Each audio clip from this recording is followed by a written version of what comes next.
사무엘상 19장 1절부터 7절을 제가 읽도록 하겠습니다.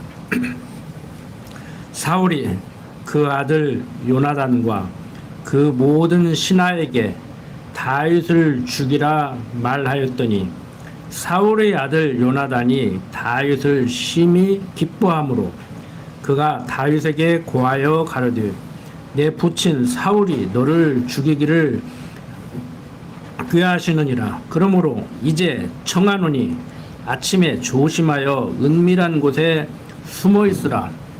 내가 나가서 너 있는 틀에서 내 부친 곁에 서서 내 일을 내 부친과 말하다가 무엇을 보거든 내게 알게 하리라 하고 요나단이 그 아비 사울에게 다윗을 포장하여 가르되 원컨대 왕은 신하 다윗에게 범죄치 마옵소서. 그는 왕께 득죄하지 아니하였고 그가 왕께 행한 일은 심히 선함이니이다.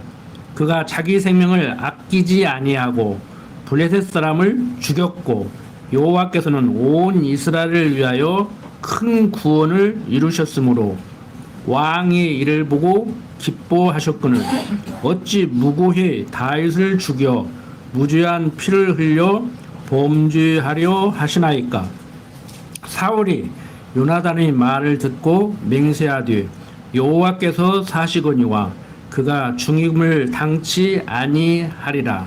요나단이 다윗을 불러 그 모든 일을 알게 하고 그를 사울에게로 인도하니 그가 사울 앞에 여전히 있으니라. 자, 지난 시간에 배운 18장 30절을 보면은 다윗의 지혜로운 행동으로 인해서 다윗이 더 존귀히 여김을 받게 됩니다. 왕은 가장 칭송을 받아야 될 존재임에도 블레셋 군대 앞에서 벌벌 떨었고 다윗이라는 사람이 나타나서 백성들의 마음을 사로잡으니까 죽이기 위해서 자기 사위를 삼는 일까지 생겨요. 그러니까 자기 사위였는데 인기가 그리 가니까 죽이는 정도가 아니고 죽이기 위해서 사위를 삼는다고. 가까이 두어야 죽일 기회를 쉽게 얻을 수 있잖아요. 얼마나 이게 사악해요, 인간들이. 사울의 이 사악함을 보고 우리들의 사악함을 우리는 봐야 되지요. 뭐 어떤 사람의 사악함을 본다기보다 성경을 통해서 우리는 하나님에 대해서 알고 나에 대해서 이해를 하고 상대가 어떻게 저렇게 악할 수 있나, 그 사람을 정죄하기 위해 급급한 것이 아니고 그럴 수 있겠구나. 내가 저 자리에 가면 저 사람보다 더하면 더했지 덜하지는 않을 것 같구나. 이런 생각을 우리는 해야 그게 정상적인 사고예요. 제 입장에서 보면은. 자, 참 이렇게 다윗이 점점 귀히 여김을 받고 사울은 초라해지니까 어떻게든지 지금 다윗을 죽이려고 하는 거예요. 이게 국가적인 차원에서 보면요. 어떤 이스라엘 민족적 차원에서 보면은 나보다 네가 낫겠다. 내가 왕자리 물려줄게. 그래도 시원찮잖아. 그런데 이걸 죽이려고 한다고. 요즘 보세요. 뭐 자기 인기나 얻을 수 있게 노력하지. 상대 당 대표 죽이려고 막 못 잡아가지고 환장하고 뭐 똘똘 뭉쳐가지고 우리 측 사람 제거하면은 상대한테 그냥 거저 의심하고 주는 것인데 우리가 그 짓을 왜 하냐 막 그러고 그 보장이 어디가 있냐고. 그렇게 된다는 보장이 어디가 있어. 왜 되어지지도 않은 일을 미리 땡겨서 걱정을 해. 자기네들이 다시 잡을지 저쪽에서 잡는데 그 사람이 잡을지 다른 사람이 잡을지 어떻게 알아. 여러분들 우리 역사 속에서 봤죠. 박정희가 대통령 될지 어떻게 알았어. 전두환이가 대통령 될지 어떻게 알았어. 생각지도 못했어. 우리 노무현이 대통령 될지 어떻게 알았어. 노무현 스스로가 준비 안 된 대통령 얼떨결에 돼가지고 모르는 거예요. 그거 모르는 거예요. 세상만사 모르는 거라고. 하나님은 당신의 계획이 다 있는데 인간들이 자기들이 그냥 알아서 상상하고 그러고들 산단 말이에요. 사울이나 오늘날 지도자들이나 다 거기서 거기에요. 어떤 시대, 어떤 나라를 막론하고 그 높은 자리에 앉아 있는 사람들은 다 이런 생각을 한다고. 여러분들 역사 배웠지만 임진왜란 때 일본하고 전쟁하는데 선조가 이순신 참 속된 말로 못 잡아먹어서 날려. 전쟁 중에 장수를 데려다가 한 달 동안 고문을 하고 아쉬우니까 또 내보내가지고 참 국가와 민족을 생각하는 사람들은 항상 고난을 당해요. 어떤 시대나 어떤 나라나. 그리고 자기 왕자를 지키기 위해서 백성들도 헌시작 버리듯이 버리고 그 사람들이 권력을 누리기 위해서는 나라도 팔아먹어 버린다고. 우리들의 노련 세력이 그랬잖아요. 기꺼이 일본에게 나라 팔았잖아요. 진짜 팔았어요. 돈 받고 진짜 팔았다고. 그냥 말로만 나라 파는 게 아니라 이완용이랑 요즘 말로 막 한 100억씩 받고 팔았다고 나라를. 자, 다윗을 죽이려는 이런 사울. 그런데 아들은 다른 사람도 아니고 요나단은 아버지 그러면 안 됩니다. 다윗이 뭐 잘못했습니까? 성경에는 다 써놓지 않았지만 이 상을 줘도 시원찮은데 다른 사람도 아니고 당신 사위 아닙니까? 우리 매제 아닙니까? 이미 이 가족관계 형성이 됐잖아요. 근데 남도 아니고 어떻게 사위를 죽이려고 하냐고. 지난번에도 말씀드렸지만 그러면 딸의 인생은 어떻게 되는 거예요? 그 눈에 넣어도 안 아플 그 귀한 딸 과부 만들려고 하는 거예요. 말이 안 되는 소리잖아요. 그런데 이렇게 해요. 왜 그래요? 사울이 못돼서? 물론 사울이 못됐죠. 근데 그 사울을 못되게 만드는 분이 누구예요? 이렇게 얘기하면 이제 이상한 사람이라고 그래요. 하나님이 지금 사울을 막 잡아 돌리는 거예요. 지금 다윗은 지혜롭게 하고 사울의 눈은 가리고 사울의 머리는 호탕하게 만들고 지금 이 지경을 만든단 말이에요. 그러니까 우리가 원망을 하고 비난을 하려면은 하나님을 비난해야 되죠. 그래서 성경을 제대로 읽어보면은 헷갈리는 거예요. 이거 도대체 뭐냐? 이제 저같이 중고등학교 다닐 때부터 이런 걸 보고 혼란스러워하는 사람들은 도대체 성경이 무엇을 얘기하고 있는 것인지 납득이 안 되니까 이제 좋은 선생을 찾아다니고 공부를 하고. 저는 목사들하고 신학 공부한 것이 아니고 이런 게 궁금해가지고 신학 공부를 했다니까. 신학 공부라는 게 다른 거 없어요. 성경 내용을 제대로 이해하는 거예요. 자, 어쨌든 간에 다윗을 죽이려 하는 사울 왕이 마음을 이제 다시 돌이키죠. 아들이 그렇게 사정을 하는데 조금이라도 움직여야 그래도 아무리 육신을 가졌고 인간적으로 얘기하면 못된 왕이라도 좀 생각하는 게 있잖아요. 그러니까 제정신 들을 때는 그렇지 했다가 또 금방 잊어버리고 아닌데 했다가 그 조석변이잖아요. 우리도 그러잖아요.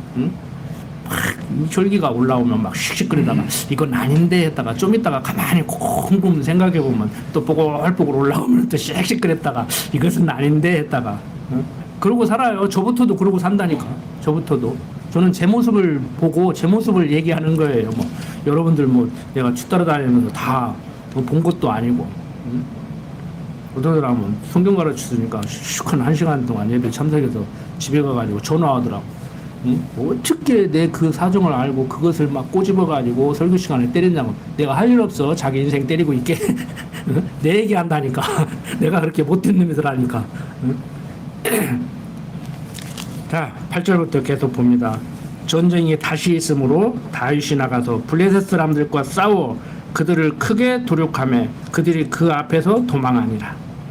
사울이 손에 단창을 가지고 그 곁에 앉았을 때 여호와의 부리신 악신이 사울에게 접하였으므로 다윗이 손으로 수금을 탈 때 사울이 단창으로 다윗을 벽에 박으려 하였으나 그는 사울의 앞을 피하여 사울의 창은 벽에 박힌지라.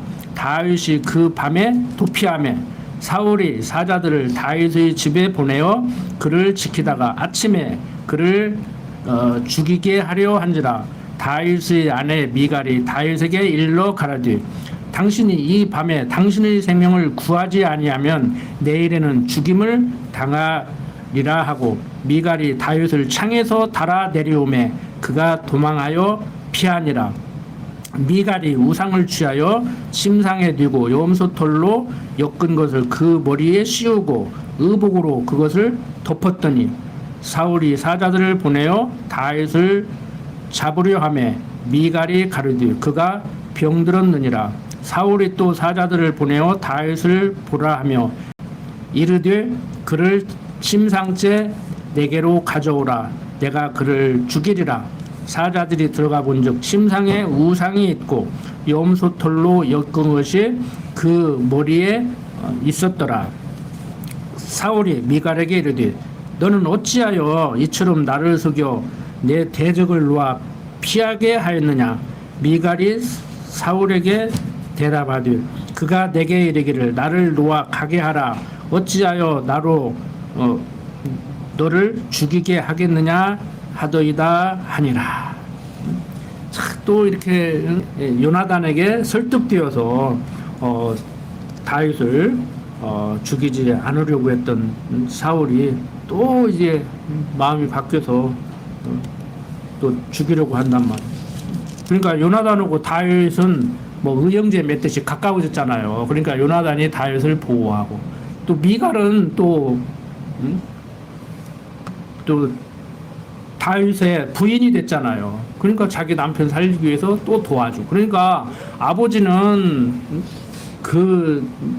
참 국민들로부터 칭송을 받고 있는 다윗을 죽이려고 하는데 아들과 딸은 이제 보호하는 거예요. 아버지하고 이제 대적이지. 뭐 요즘도 뭐 여차하면 막 자기만 하더면 배신했다 그러고 막 죽이려고 했다고 잡아가다가 막 북한군이 했다고 막 쏴서 죽이라겠다고 막 그러는데 요지경 속이지. 그 사람 잠 자겠어요? 지금 아직도 안 끝났는데 지금 또 쿠데타 하려고 한다는데 들리는 소식에 의하면은 불안해서 잠 못 자지. 여러분들도 뭐 아무 상관없는 것 같은 여러분들도 불안하시잖아요. 근데 그런 일이 다시 생겨도 사는데 지장 없어. 뭐 다 시대를 겪어봤는데 겪어보지 않은 사람들은 이제 젊은 사람들이 불안해하니까 추운데 지금도 데모해요. 막 서울에서 막 맨날에 토요일마다 오는 것이 아니라 막 20, 30대 막 아가씨들이 오더라고. 우리 서울에 보면 영화 봤는데 그때같이 되면 안 돼. 우리가 사는 세상은 좋은 세상 만들어야 돼. 옛날로 가겠다고? 아니야. 막 그러고 막 하더라고. 노인들이 미안하니까 같이 동참한대요. 우리는 많이 살았으니까 우리가 죽을게. 그런데 이제 그런 일이 생기면 우리가 앞에 갈게. 그런데 여러분들 인간적으로 생각하면요, 막 저도 가서 막 깃발을 흔들고 막 하고 싶은데 뭐 진짜 하고 싶어요. 진짜 이번에는 하고 싶더라고. 그런데 하나님의 섭리를 알기 때문에 지금 당장 뛰쳐나가지 않는 것은 추워서 안 나가는 것도 아니고 정말 하나님이 이 모양 저 모양으로 그렇게 잡아 돌리는구나. 그러니까 여러분들이 볼 때도 변명이라고 한답시고 하는데 말도 안 되는 소리를 하잖아요. 유치원생도 아니고. 그러니까 하나님은 그렇게 만드니까 그런 거예요. 우리가 볼 때는 제정신이 아니고 어설프게 준비한 것 같은데 어설프게 준비한 게 아니라니까. 나름대로 철저히 준비했다니까. 근데 안 움직이는 거예요. 왜? 제가 얘기잖아요. 생각하고 살으라고. 군인들을 그래서 무식하게 만드는 거예요. 전쟁터 가서 생각하면 전쟁을 못 하니까 단순 무식하게 만든다고. 근데 저는 군대 생활할 때도요, 우리 해병대 출신 집사님도 계시지만 나는 군대 생활할 때도요, 생각을 하라 그래요. 생각을 하라고. 우리가 지금 가면 왜 가는가? 가서 어떻게 해야 되는가? 지금 중대장은 어디서 무엇을 하고 있는가? 나는 여기에서 왜 이 짓을 하고 있는가? 언덕에 이렇게 엎드려 가지고 내가 이 추운 겨울에 왜 저기를 이렇게 보고 있어야 되는가? 생각을 하라 했어. 생각을. 자칫 잘못하면은 안 돼요. 그거 생각이 많은 사람은 전쟁 못 한다니까. 단순 무식해야 돼. 쏘면 쏘고 막 그래야 돼. 그런데 저같이 가르친다고 해서 그렇게 다 물성해 주는 게 아니에요. 내 가족을 지키고 나라를 지키고 생각을 해야 되지요. 내가 도망가면 살겠는가?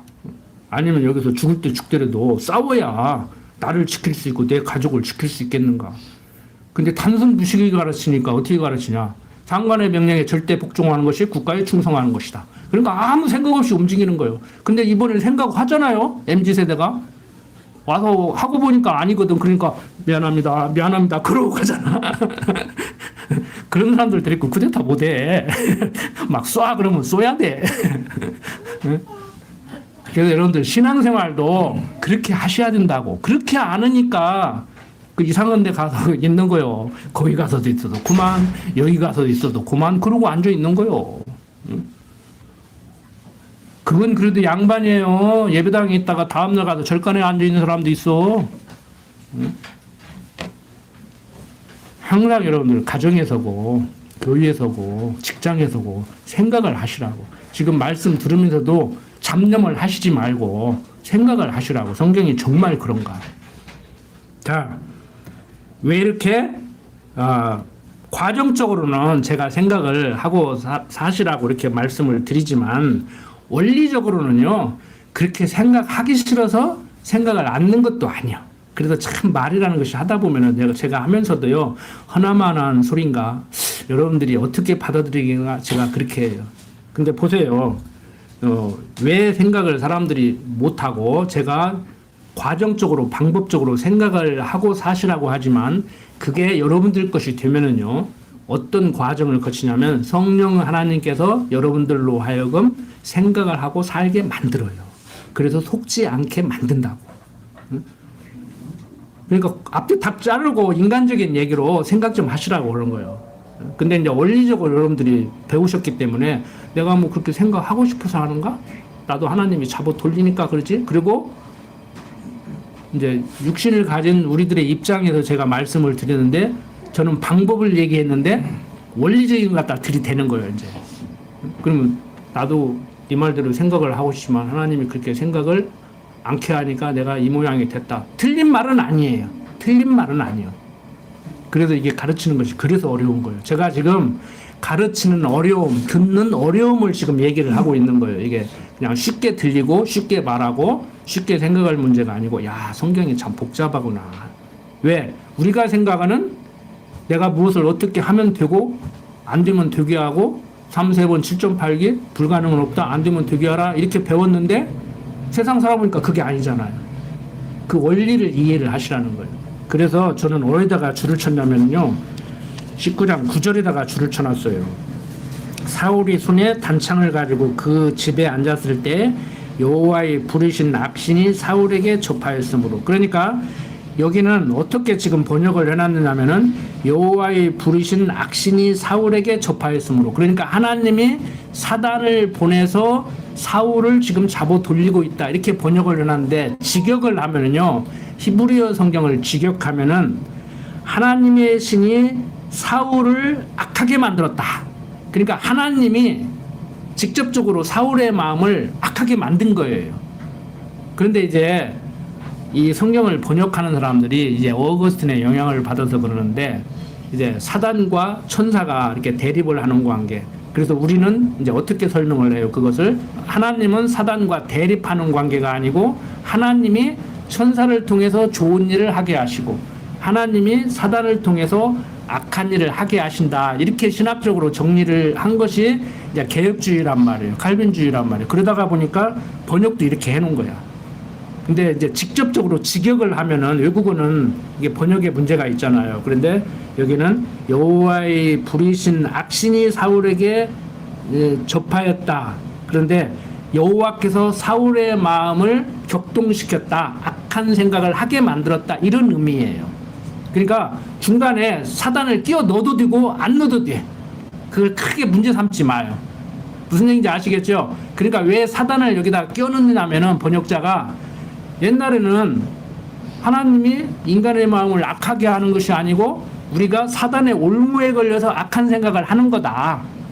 그렇게 생각을 했는데 개혁주의자들이 하나님이 사단을 주관하고 있는데 내가 사단의 올무에 걸려서 악한 생각을 하는 것이 아니고 하나님이 사단을 시켜서 악한 생각을 하게 만드는구나. 이제 여기까지 간 거예요. 그래서 번역을 이렇게 해놨다고.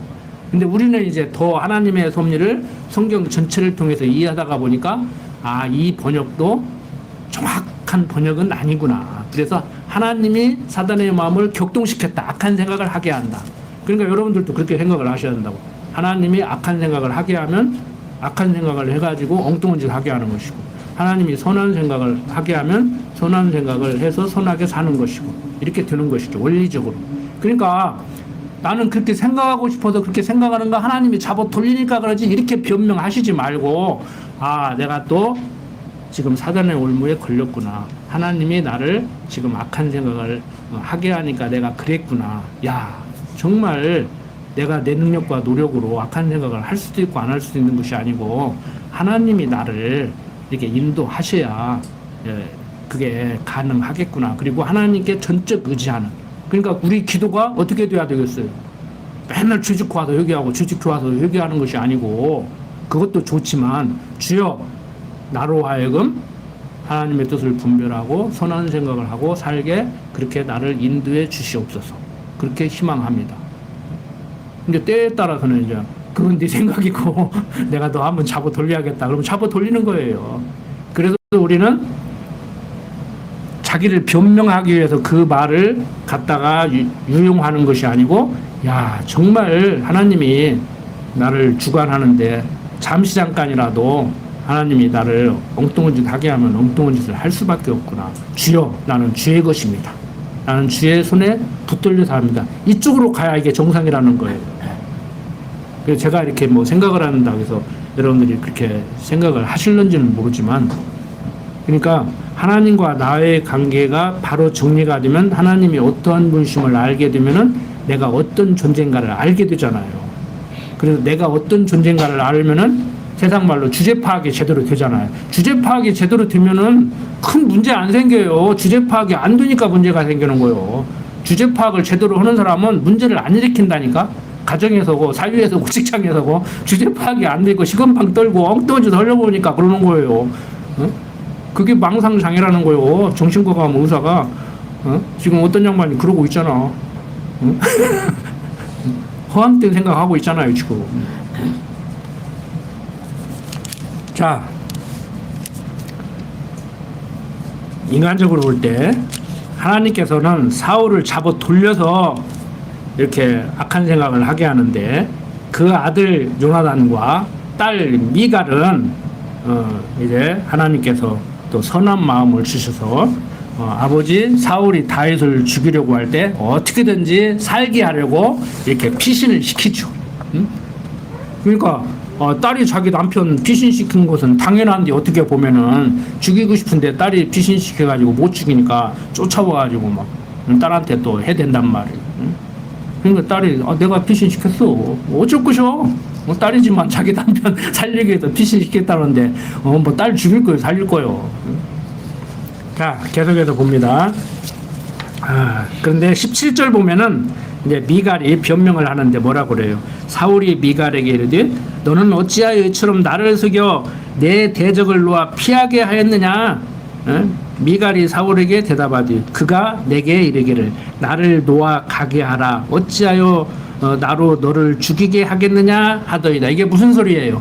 아버지 입장은 네 신랑이라고 피신시켜? 내 딸이지? 내 딸이 가깝냐? 네 남편이 가깝냐? 이런 논리죠. 그런데 미갈이 뭐라고 변명을 해요? 도망가게 안 놔주면 나 죽인다 해가지고 어쩔 수 없이 놔줬다고. 그 말이에요, 쉽게 말해서. 자, 다윗이 도피하여 라마로 가서 사무엘에게로 나아가서 사울이 자기에게 행한 일을 다 고하였고, 다윗과 사무엘이 나요스로 가서 거하였더라. 혹이 사울에게 고하여 가는데 다윗이 라마 나요스에 있더이다 하매 사울이 다윗을 잡으려 사자들을 보내었더니 그들이 선지자 무리의 예언하는 것과 사무엘이 그들이 수령으로 선 것을 볼 때 하나님의 신이 사울의 사자들에게 임하매 그들도 예언을 한지라. 혹이 그것을 사울에게 고하며 사울이 다른 사자들을 보내었더니 그들도 예언을 한 고로 사울이 세 번째 다시 사자들을 보내었더니 그들도 예언을 한지라. 이에 사울도 라마로 가서 세구에 있는 큰 우물에 이르러 물어가르되 사무엘과 다윗이 어디 있느냐? 혹이 가르되 라마 나요스에 있나이다. 사울이 라마 나요스로 가니라. 하나님의 신이 그에게도 임하시니 그가 라마 나요스에 이르기까지 행하며 예언을 하였으며 그가 또 그 옷을 벗고 사무엘 앞에서 예언을 하며 종일 종양에 벌거벗은 몸으로 누웠었더라. 그러므로 속담에 이르기를 사울도 선지자 중에 있느냐 하더라. 여기서 사울도 선지자 중에 있느냐 하는 것은 우리 사울도 선지자야? 뭐 이런 의미예요. 그러니까 좀 비아냥거리는 것이죠. 사울은 선지자가 아닌데 선지자 같이 그렇게 하니까. 자, 이렇게 피신한 다윗을 죽이려는 사울과 선지자들이 이렇게 이제 예언을 하고 있죠. 그때 이제 하나님의 영이 사울의 사자들에게 임함으로 그들도 예언을 이렇게 하게 됐습니다. 이 사실을 알고 사울이 다른 사자들을 또 보냈더니 그들도 예언을 하고, 사자들이 예언하는 것은 다윗을 잡을 생각은 하지 않고 예언하는 선지자의 무리에게 동화되어 가지고 이렇게 하는 거예요. 그러니까 사울은 어떻게든지 다윗을 잡아 죽이려고 하는데 주위의 모든 환경과 여건과 사람들이 도와주지를 않아. 그러니까 사울만 우습게 돼버리는 거예요, 지금. 제가 그러잖아요. 이번에 우리는 성경을 통해서 하나님의 섭리를 바라보고 우리 한국의 역사를 통해서 장차 어떻게 펼쳐질까, 과거에는 어땠는가, 어떤 세력들이 기득권을 누리고 있었는가. 그런데 우리 역사로 보면은 지금도요, 조선 노론 세력들이 지금 그대로 지금 대통령을 잇고 있는 거예요. 안 바뀌어요. 안 바뀌어. 대통령 하나 바뀌었다고 이거 바뀌는 게 아니에요. 기득권자들이 조선시대 노론 세력들이에요. 그 뿌리를 올라가면 신라 세력들이라고. 그러니까 왕건도 고구려 사람인데 신라 사람들 붙잡고 고려를 다스려 나가고, 조선 왕들도 그 사람들 붙잡고 나라를 다스려 나가고, 마지막에 이완용이가 노론의 대장이라고 나라 팔아먹었잖아요. 근데 그 사람들 데리고 그대로 지금 나라를 세워가지고 이렇게 하고 있잖아요. 그러니까 1919년에 나라가 세워졌느냐, 1945년에 세워졌느냐, 막 이러고 싸우고 있잖아요. 그 별거 아닌 것 같은데 역사 전쟁이에요, 지금. 침입하더라고 지금 전쟁을 하는 거예요, 지금. 그러니까 뭐 30년 전쟁, 100년 전쟁 막 이런 책이 있고 유튜브 같은데 이렇게 보면은 그런 강의하는 사람들이 있잖아요. 근데 저는 그렇게 접근하는 것이 아니고 정말 하나님이 뭐 조선 역사, 뭐 대한민국의 역사, 세계 역사를 다 인도하실 때 요 모양 저 모양으로 인도하시는데 이번에는 좀 힘든 시기구나. 이번에는 우리나라를 좀 힘들게 하는구나. 근데 적당히 좀 힘들게 하다가 슬쩍 이렇게 맛보기만 하고 좀 넘어갔으면 좋겠다. 제가 그러잖아요. 막 북한 그렇게 자극해도 끔찍을 않잖아. 김정은이가 한마디 하잖아. 정신 이상한 사람하고 나 싸움 안 한다고 그러잖아. 지금 미국한테 사인 보냈다고 다 알고 있잖아요. 제가 선견지명이 있다니까. 그러니까 남한에서 무슨 짓을 해도 우리는 끄떡 않고 모르는 척 할 테니까 미국 형님 알아서 해. 괜히 우리 지금 바빠. 저희 가서 일 좀 해야 하니까 우리 건들지 마. 그 사인 보낸 거예요. 그 얼마나 속상하겠어. 돈 주고 해달라기도 안 해주냐. 그 하나님이 한국을 사랑한다는 걸 저는 느끼는 거예요. 이 시대를 살아가는 우리들을 사랑하고 계시구나. 뭐 예배당 건물만 잔뜩 서 있으면 못해. 내 인생길 예비해놓고 함께 하시는 그분 여호와를 우리가 인정하고 경외하고 살아야 그게 제대로 되는 것이지요. 특히 우리는 장로교 정치를 하잖아요. 장로교 정치가 민주공화제 정치하고 이게 마저 들어가요. 하나님이 여호와시고 우리는 그의 종으로서 그의 섭리에 따라서 살아가는. 그래서 여러분들이 인간적으로 얘기하면 교회의 주인이 여러분들 하나하나. 대한민국은 민주공화국이니까 대한민국의 주인은 여러분들 하나하나고 권력과 권리는 여러분들에게서 나오고 똑같다고. 원리가 장로교 정치가 민주공화제 정치란 말이에요. 근데 지금 저쪽에 서 있는 사람들은 감독 정치 하고 싶은 거야. 윤상현 씨가 뭐 감독이고 뭐 장로가 뭐 뭔가 되더라고. 그 교회예요. 그 교인이 인터넷에 글을 올렸다고 이번 주에 교회 오지 말라고 보기 싫어 죽겠다고. 응? 감독 정치는 감독 마음이요, 목사 마음이요. 응? 교황 정치는 교황 마음이고. 응? 우리는 인간적으로 보면 여러분들이 주인이야. 머리는 그리스도가 되시고 하나님이 주인이지만 과정적으로 방법적으로 우리 재직회하고 공동회 하잖아요. 목사님 마음대로 안 오시잖아. 못 오잖아. 목사님 마음대로 해도 못 오게 해야지. 주인이 여러분들인데 목사님이 시키는 대로 올 거요? 바보지 그거. 그럼 감리교 가. 천주교 가든지. 요즘 젊은 사람들이 학교에서 교육을 받잖아요. 저 같은 사람들이 교육을 하고자 다니잖아요. 성경만 가르치는 것이 아니고 학교에 가서 학생들에게 이런 거 가르친다고 내가 리더십 가르쳤다고 대학에서. 여러분들은 국가의 주인으로서 앞으로 이렇게 살아가라. 그러니까 젊은 애들이 나가는 거예요. 우리가 주인이다. 네가 뭔데 이래라 저래라고. 어디다 쓰는지도 모르게 돈 내놓으라고 그러고 막 그러냐. 그러잖아요. 아들이 용돈 달라고 해도 어디다 쓸 거냐고 물어보는데 하인이 가서 이러면서 주인한테 돈 주라고 어디다 쓰려고 그러는데 뭐 싸우려고 그러는데 묻지 말고 내놔. 응? 나 물건 사러 갈 때 가서 교통비도 쓰고 뭣도 쓰고 밥도 먹어야 되고 네가 알 필요 없어. 응? 다 필요해서 달라고 하는 거예요. 내놔 그거요. 무슨 말인지 알겠죠? 지금 여야가 싸우는 게 정신들 차리시라고. 물어보고 줘. 내놓으라고 한다고 막 내놓지 말고. 여러분들 그때나 지금이나 똑같아. 사울을 왕으로 요구한 것은 아니에요. 직접적으로 왕을 요구했는데 하나님이 베냐민 지파에서 아주 뛰어난, 요즘 말로 하면은 누가 봐도 우리들의 왕이면 좋겠다, 왕은 저 사람이 되어야겠다, 그런 베냐민 지파 사울을 왕으로 세웠어요. 그런데 사무엘 선지자를 보내서 왕을 세울 때 뭐라고 했어요? 사무엘, 네 말을 안 듣는 것이 아니고 내 말을 안 듣는 것이다. 그들이 그렇게 원해서 세운 왕이 얼마나 힘들게 하는지 절실히 깨달을 것이다. 그걸 지금 얘기해 주는 거란 말이에요. 우리도 지금 종국을 보고 그런 걸 생각해야 돼.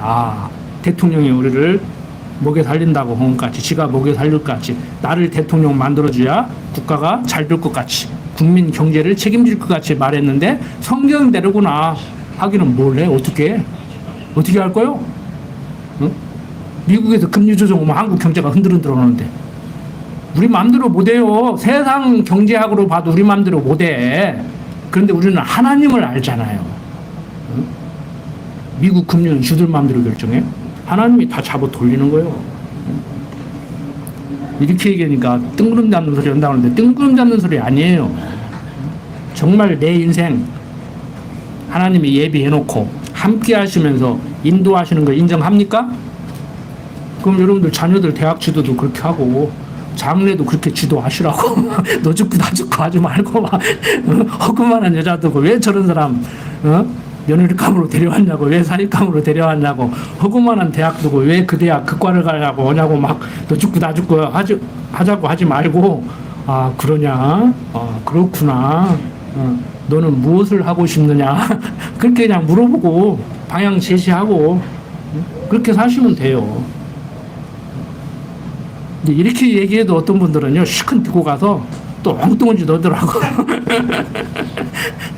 그 부모도 스트레스 받고 애들도 스트레스 받고 얼마나 스트레스 받아. 응? 우리는 다른 거 다 그만두고 살아보셨잖아. 우리 어머니들, 아버지들, 할머니들, 할아버지들 살아보셨잖아. 내 인생 내 맘대로 안 된다는 거 아시잖아요. 응? 그런 경륜을 여러분들 자녀들에게 가르쳐줘야 돼요. 성경책 펴들고 자꾸 뭐 공부하자 응? 가르치겠다 이러시지 말고. 자, 이렇게 피신한 다윗을 죽이려고 하지만 그 사자들을 통해서 또 예언하게 하시고, 좌우지간 사울만 계속 초라하게 만드는 거예요.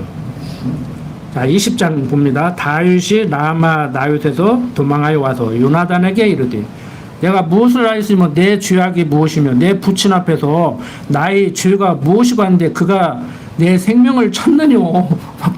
다윗도 속상하니까 다른 사람도 아니고 친구 요나단 사울의 아들한테 가서 야 내가 못 젊었는데 네 아버지가 이렇게 나를 잡고 죽이려고 그러냐 속된 말로 못 잡아먹어서 이렇게 완장했냐 그 소리지요. 얼마나 속상하면 요나단이 그 얘기를 해 결단코 아니라 내가 죽지 아니하리라 내 부친이 대소사를 내게 알게 아니하고는 행함이 없나니 내 부친이 어찌하여 이 일은 내게 숨기리요 그렇지 아니하니라. 그러니까 이제 다윗을 위로하는 거예요. 요나단이 야 우리 아버지가 무슨 일을 하려면은 나하고 다 얘기를 해 나한테.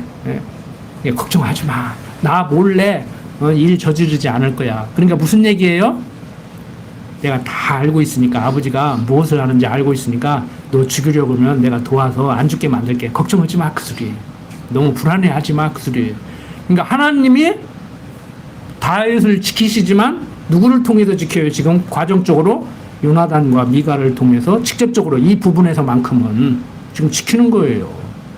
그러니까 여러분들이 하나님이 모든 것을 지키지만 어떤 분을 통해서 경제적인 어려움을 해결하게 만들고 어떤 분을 통해서 세상을 살아가는데 오해를 받고 누명을 쓰게 생겼는데 목숨을 내놓고 증인을 서줘가지고 나를 살게 만들고. 그러니까 그것을 이제 우리는 세상에서는 의인 많았다고 그렇지. 그래서 친구를 잘 사귀라고 그렇지. 좋은 친구 만나야 그런다고. 그렇게 얘기를 하는 거예요. 과정적으로, 방법적으로. 전혀 틀린 말은 아니에요. 하나님을 모르고 앞에 딱 자르고 얘기하니까 그게 문제가 되는 것이지. 자, 그래서 우리가 믿음 좋다고 하는 사람들은 그냥 뜬구름 잡는 식으로 그냥 감나무에서 감 떨어지기 기다리면 그건 그래도 괜찮어. 그거 언젠가는 떨어질 거니까. 근데 감나무도 없는데 그냥 감 떨어지기 기다리는 식으로 그렇게 기도를 하고 그런단 말이에요. 그건 아니에요. 자, 계속해서 봅니다. 3절 다윗이 또 맹세하여 가르되 내가 내게 은혜 받은 줄을 내 부친이 밝히 알고 스스로 이르기를 요나단이 슬퍼할까 두려운즉 그로 이를 알게 하지 아니하리라 함이니라. 그러나 진실로 여호와의 사신과 내 생명으로 맹세하노니 나와 사망의 사이는 한 걸음뿐이니라. 그러니까 죽고 사는 것이 백지 한 장 차이다 이거예요. 쉽게 말해서. 요나단이 다윗에게 이르되 내 마음의 소원이 무엇이든지 내가 너를 위하여 그것을 이루리라. 다윗이 요나단에게 이르되 내일은 월삭인즉 그러니까 매월 초라 그 소리죠. 내가 마땅히 왕을 모시고 앉아 식사를 하여야 할 것이나 나를 보내어 제3일 저녁까지 들에 숨게 하고 내 부친이 만일 나를 자세히 묻거든 그때 너는 말하기를 다윗이 자기 성 베들레헴으로 급히 가기를 내게 허하라 간청하였사오니 이는 온 가족을 위하여 거기서 매년 제를 드릴 때가 되매니이다 하라. 그의 말이 좋다 하면 내 종이 평안하려니와 그가 만일 노하면 나를 해하려고 결심한 줄을 알지니 그런즉 원컨대 내 종에게 인자에 행하라. 내가 내 종으로 여호와 앞에서 또와 맹약해 하였음이니라. 그러나 내게 죄악이 있거든 내가 친히 나를 죽이라.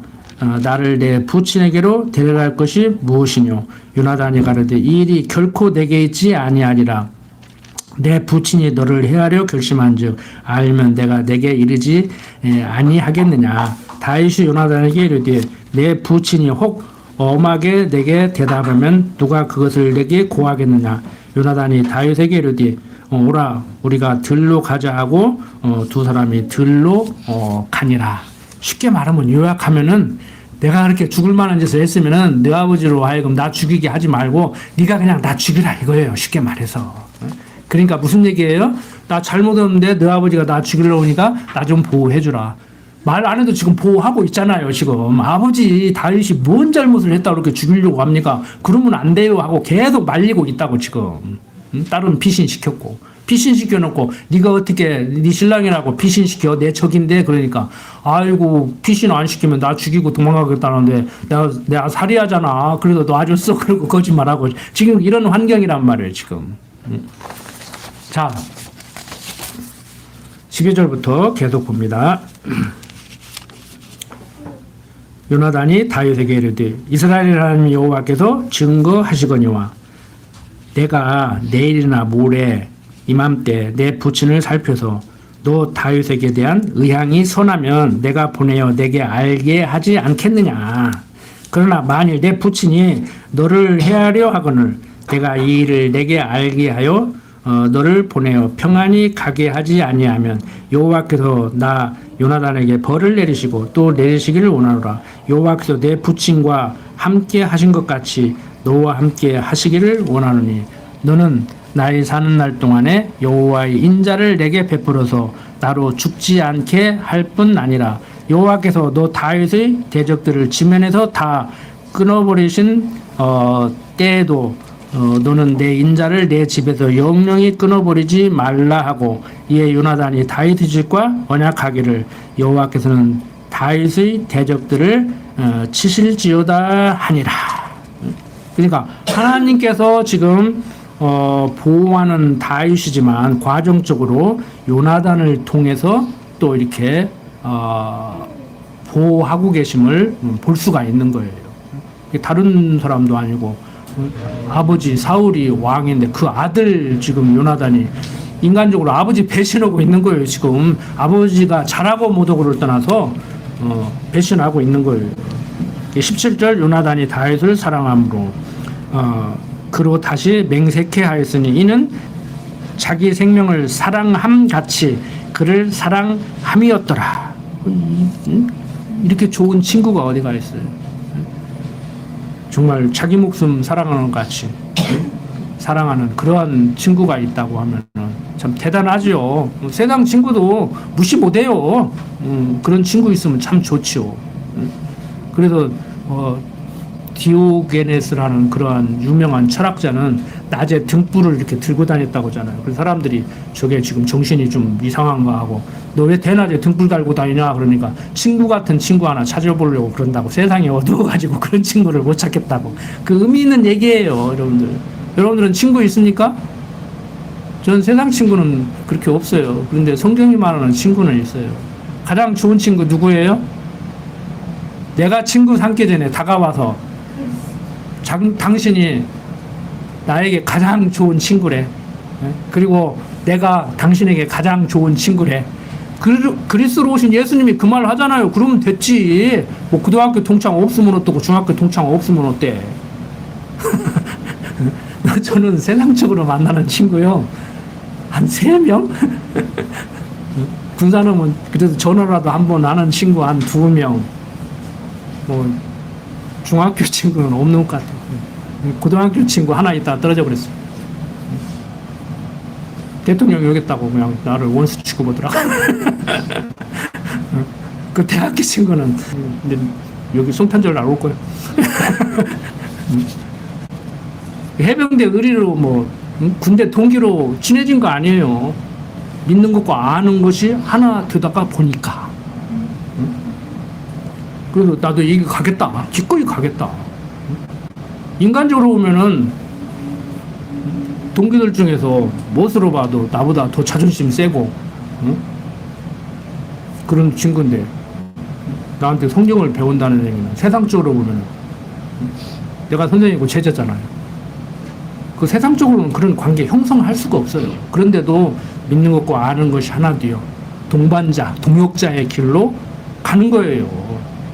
그러니까 저도 고맙고 올바른 길로 인도해 주니까 고맙다고 하고 그러니까 서로 고마운 거야. 서로 이익이 없으면 버리고 이익이 있으면 취하는 관계가 아니고 어려울 때나 형통할 때나 함께 가는 부부도 그래야 돼. 가족도 그래야 돼요. 교인도 그래야 돼요. 그래서 여러분들이 믿는 것과 아는 것이 하나 되어 산다는 것이 얼마나 이게 대단한 것인지 여러분들이 절실히 느낄 겁니다. 지금 공부해 나가시면서 느낄 거예요. 자, 17절부터 계속 봅니다. 요나단이 다윗을 사랑함으로 그로 다시 맹세케 하였으니 이는 자기 생명을 사랑한 같이 그를 사랑하였음이더라.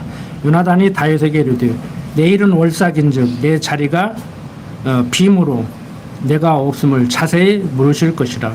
너는 사흘을 있다가 빨리 내려가서 그일이 있던 날에 숨었던 곳에 이르러 에셀 바위 곁에 있으라. 내가 관역을 쏘려 함과 같이 살셋을 그 곁에 쏘고 아이를 보내어 가서 살을 찾으려 하면 화살을 얘기합니다. 내가 짐짓 아이에게 이르기를 보라 살이 내 이편에 있으니 가져오라 하거든 너는 돌아올지니라. 그러니까 사인을 보내는 거예요. 신호를 보내는 거예요. 그래서 아이를 보내어 가서 살을 찾으라 하며 내가 짐짓 아이에게 이르기를 보라 살이 내 이편에 있으니 가져오라 하면은 안전하다 이거예요. 너는 돌아올지니 여호와께서 사시거니와 내가 평안 무사할 것이요 만일 아이에게 이르기를 보라 살이 내 앞편에 있다 하거든 내 길을 가라 여호와께서 너를 보내셨음이니라. 그러니까 내 앞에 있다 하면 오지 말고 그냥 가는 게 가고 내 이편에 있으니 가져오라 그러면 안전하니까 돌아오고 이제 사인을 보내주는 거예요. 아버지로부터 보호받게 하려고 아버지가 못 죽이게 하려고 다윗을 이제 피하게 하려고 이런 때는 피하고 이런 때는 걱정하지 말고 와라 안전하다. 그 다윗이 들에 숨으니라. 월삭이 되면 왕이 앉아 음식을 먹을 때 왕은 평시와 같이 벽 곁 자기 자리에 앉았고 요나단은 섰고 아브넬은 사울의 곁에 앉았고 다윗의 자리는 비었으나 그러나 그날에는 사울이 아무 말도 아니하였으니 이는 생각하기를 그에게 무슨 사고가 있어서 부정한가 보다 정령이 부정한가 보다 하였음이더니 이튿날 곧 달의 제2일에도 다윗의 자리가 오히려 비었으므로 사울이 그 아들 요나단에게 묻되 이새의 아들이 어찌하여 어제와 오늘 식사에 나오지 아니하느냐.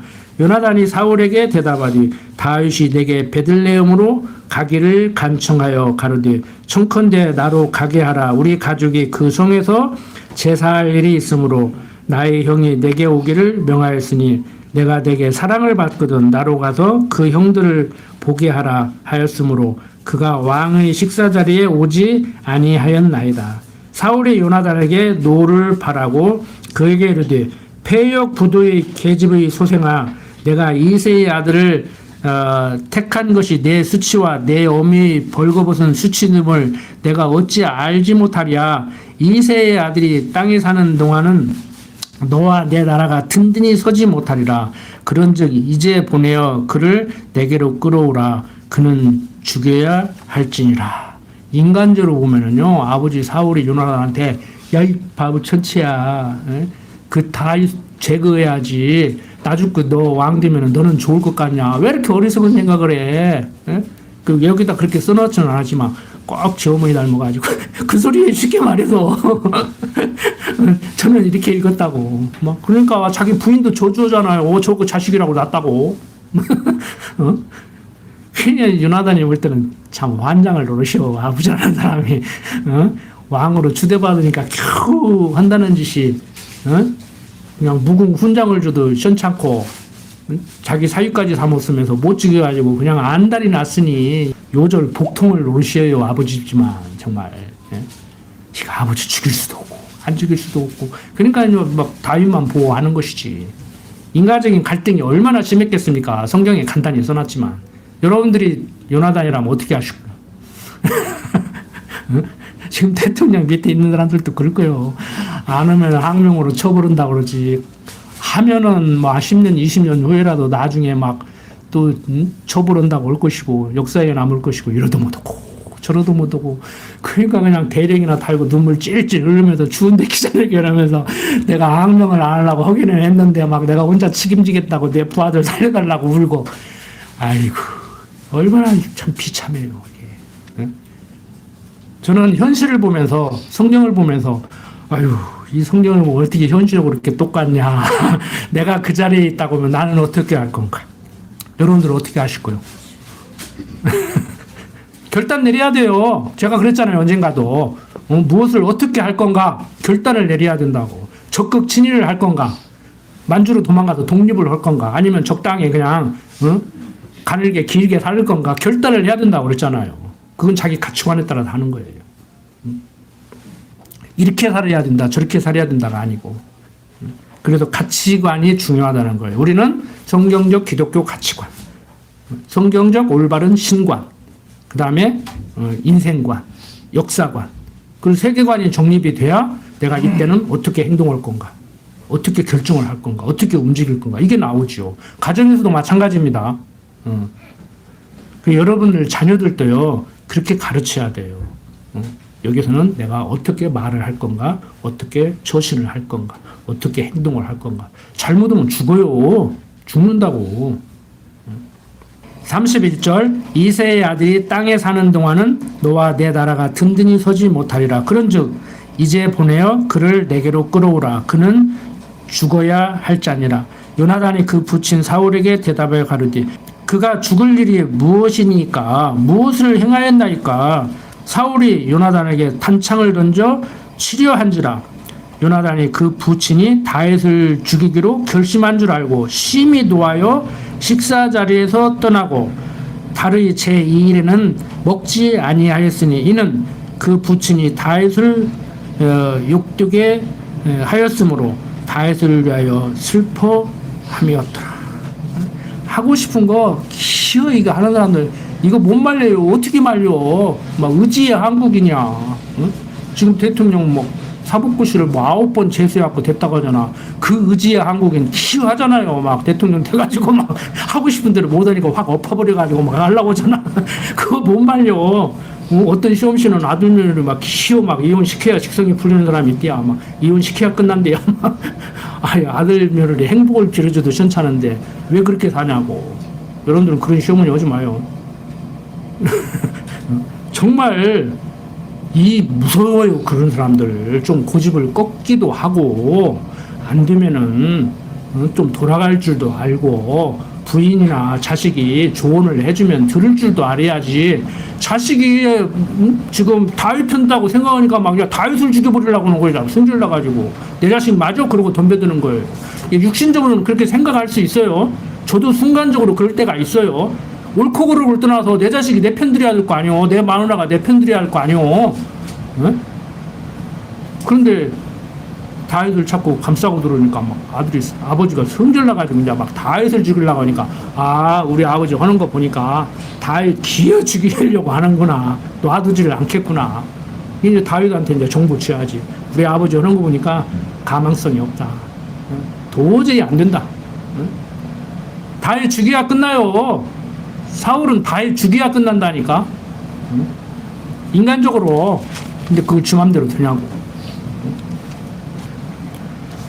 자, 31절 아침에 요나단이 작은 아이를 데리고 다윗과 정한 시간에 들로 나가서 아이에게 이르되 달려가서 나의 쏘는 살을 찾으라 하고 아이가 달려갈 때 요나단이 살을 그의 위로 지나치게 쏘니라. 아이가 요나단의 쏜 살 있는 곳에 이를 즈음에 요나단이 아이 뒤에서 요청하르되 살이 내 앞에내 있지 아니하냐 하고 요나단이 아이 뒤에서 또 요치되 지체 말고 빨리 다름질하라 하며 요나단의 아이가 살을 주어가지고 주인에게로 돌아왔으나 그 아이는 아무런지 알지 못하고 요나단과 다윗만 그 일을 알았더라.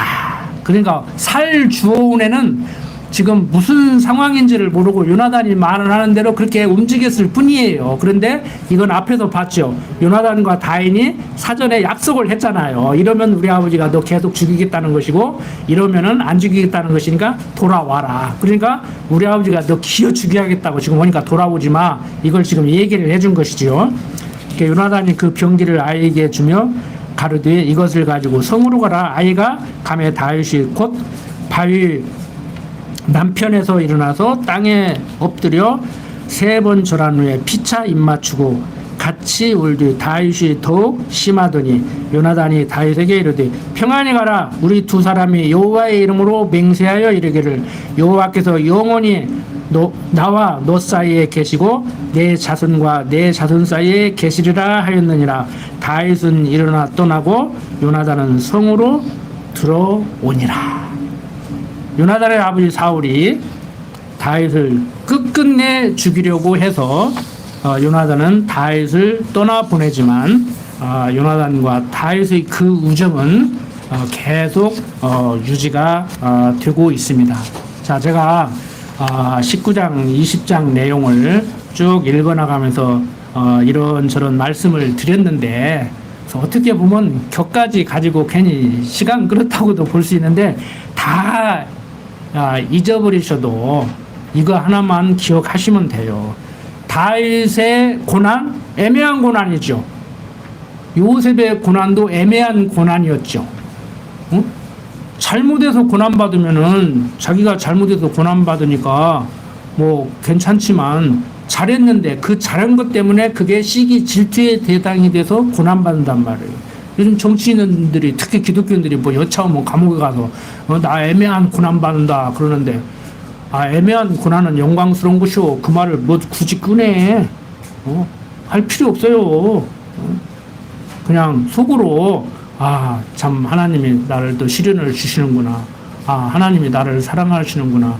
뭐 요셉도 애매한 고난 받고 다윗도 애매한 고난 받았는데 그뿐인가. 그리스도로 오신 예수님도 우리를 살려주시기 위해서 죄 없는 하나님의 아들이 죄를 정함받고 십자가에 죽으셨는데 내가 뭐 대통령 하다가 뭐 좀 이렇게 뇌물 좀 받고 그래가지고 감옥에 잠깐 들어와 있는 거 뭐 마땅히 뭐 당해도 싸지 하고 기꺼운 마음으로 즐겁게 살면 되지 뭐 씩씩거리고 있어. 애매한 고난이면 어쩌고 아니면 어쩔 것이오. 잘못했으니까 잘못했으면 벌 받으면 되고 애매한 고난도 받아야지 어쩔 것이오. 왜 하나님한테 애매하게 고난 주시냐고 따질 거예요? 나를 나대게 하려고 애매하게 고난받게 하신다는데 그 영광이에요. 인간적으로는 애매한 고난 받으면 속이 뒤집어지고 화가 막 충천할 일이지만 성경적으로 보면은요 애매한 고난도 그 축복이라고. 그 말 인정하십니까? 애매한 고난도 축복이라고? 그런데 잘못해서 고난받아도 씩씩거리잖아. 애매한 고난받아도 달갑게 받아야 되는데. 자, 이것은 무엇에 대한 모형과 그림자로 예표로서 이 얘기를 지금 우리가 읽어야 되냐면은 장차 오셔서 애매한 고난을 받으실 그리스도에 대한 모형과 그림자예요. 그래서 성탄절, 특히 내일 모레 성탄절인데 이제 TV에서 또 영화도 해주고 그러잖아요. 성탄절 영화. 그래서 뭐 만왕의 왕 그러면 지난번에도 말씀드렸잖아요. 주인공이 다윗일 수도 있고 예수일 수도 있어요. 만왕의 왕 그러면은. 그러니까 다윗은 만왕의 왕으로 오신 그리스도에 대한 모형이에요. 그러니까 다윗은 그리스도가 오셔서 애매한 고난받고 십자가에 죽으실 것에 대한 모형이기 때문에 다윗이 잘하고 못하고를 떠나서 악한 왕 사울을 세워서 그 사울은 다윗을 계속 괴롭혀야 돼. 그렇게 태어난 사람이에요.